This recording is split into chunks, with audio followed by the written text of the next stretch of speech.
Zdravo ljudi, evo me u Braunschweigu. Happy Days. Smo rekli nećemo da gledamo shopping, nećemo da kupujemo ništa.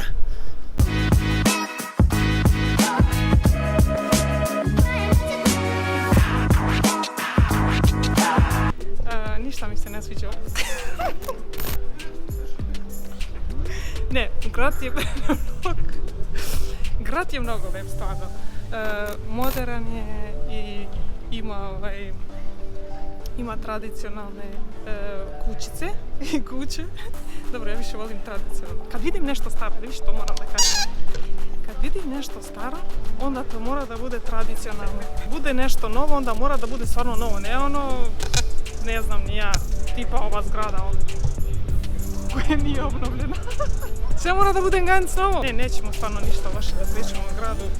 Lep je, pozitivan grad. Ima mešavine i modernog i tradicionalnog. Nemaju brda, nemaju planine. Imaju jednu stajaću reku. Neće da makne, znači reka. Jel' tako mi izgleda? Tako je. Stajaća reka, teta, neće da makne. Ove si rekla da je skupo. Što?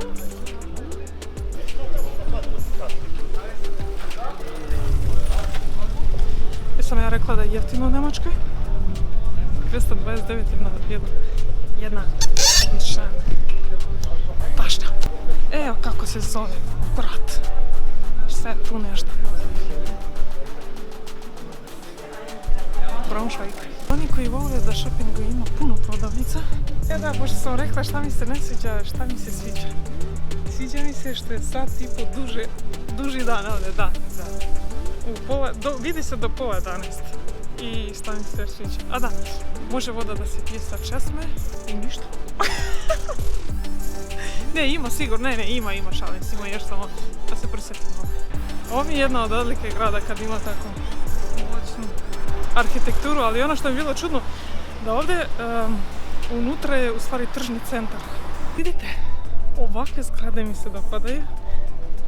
Nekako su pokazuju veličinu grada. By the way, danas nekako sve ovo radim užurbano, zato što žurimo, imamo malu bebicu sa sobom i rekla sam da ću sutra da dođem, ali pošto ja u posljednje vreme ne verujem sutra, ja ću ipak danas nešto da isfotkam, da isnimala. Sestra ima da me ubije. Će da mi oprosti kad gledam. Pardona me.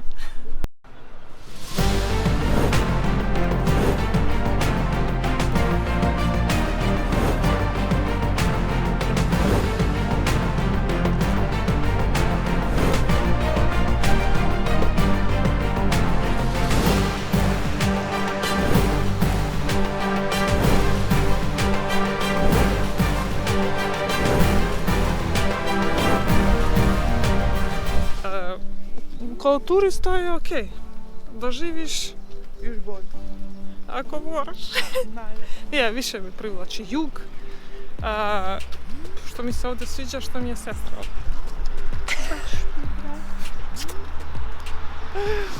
Ne, ima dobro stvari u gradu, pa ne, fali mi je planini reći.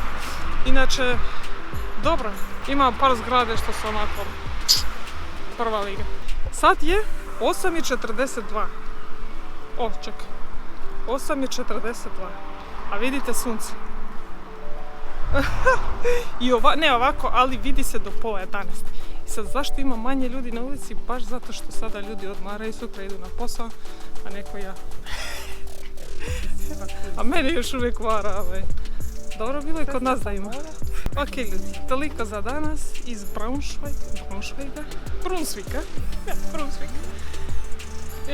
Idem sutra sama u grad da šetam bez sestriče, da istražim na moj način. Ajmo, čao.